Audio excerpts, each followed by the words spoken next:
I want to help you add 50 kilos to your deadlift. Recently, I've put a few of my athletes through a 5-3-1 program as part of their strength block. You're not too sure what a 5-3-1 program is. Essentially, we take 4 weeks of programming. Week 1, we do 5 reps. Week 2, we do 3 reps. Week 3, we do 1 rep. Traditionally, we do a deload, but I don't like doing a deload every 4 weeks. On the last set of every session, we do an AMRAP set. So as many reps as possible. Each week we increase the weight, 2.5 kilo for upper body movements, 5 kilos for lower body movements. The fact that we go down in reps allows us to lift heavier weight, adapting to that stimulus a lot quicker. So let's take Emma for example. Last April, Emma was lifting 97 kilos for 5. This April, she's lifting 115 kilos for 5. That's a massive increase. She's been training for 10 plus years. She's come off the back of back injuries and she's already considered an advanced athlete for her weight group. And then we have Hannah, who came to me in October lifting 70 kilos for 5. Now we're lifting 120 for 2 and she's stronger than 81% of the female lifting population. It doesn't happen by accident. I also have my little brother Andrew, who's prepping for his first Strongman competition. He came back to me after a massive hiatus of training and we were deadlifting about 50 kilos for 5 and now we're at 110 for a nice easy 5.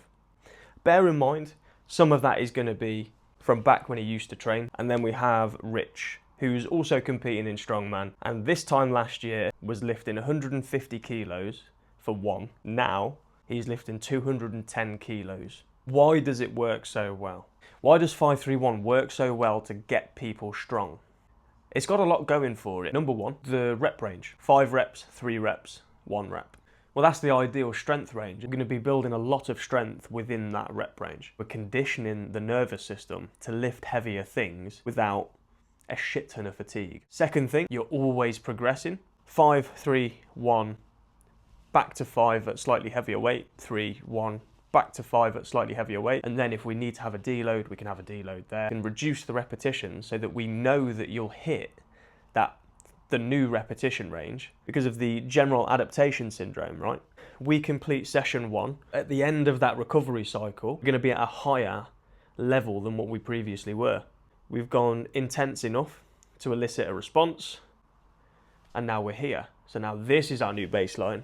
We come back up here. Our performance has gone from here to here in the space of 3 weeks. Some people will need to deload here, some people don't. Plenty of my guys never deload. When we go back down to that 5, we're at just a slight bit higher than here, way lower than here, which means we're gonna get some recovery through this. If you're a regular person, chances are you're only in the gym like 3-4 times a week, which means your recovery is gonna be fine.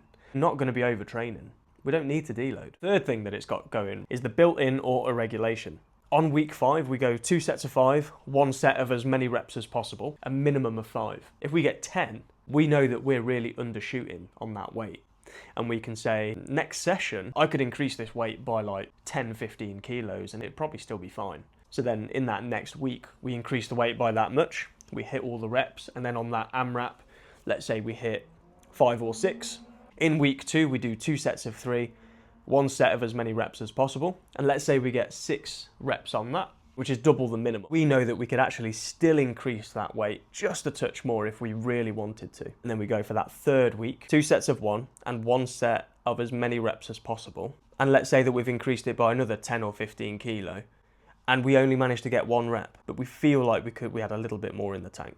4th thing that it does really well is you never max out. So you actually set a training max based on 90% of your current 1 rep max. If you can lift 100 kilos, your training max would only ever go up to 90 until you peaked for a competition or until you peaked for a max effort. There's 4 things going really well for that program. Run a 5-3-1, and if you really don't know how to set one up, join Operation Strong completely free, where I actually take you through a 5-3-1 program, fully customized to you, and then at the very end, you get to keep the program.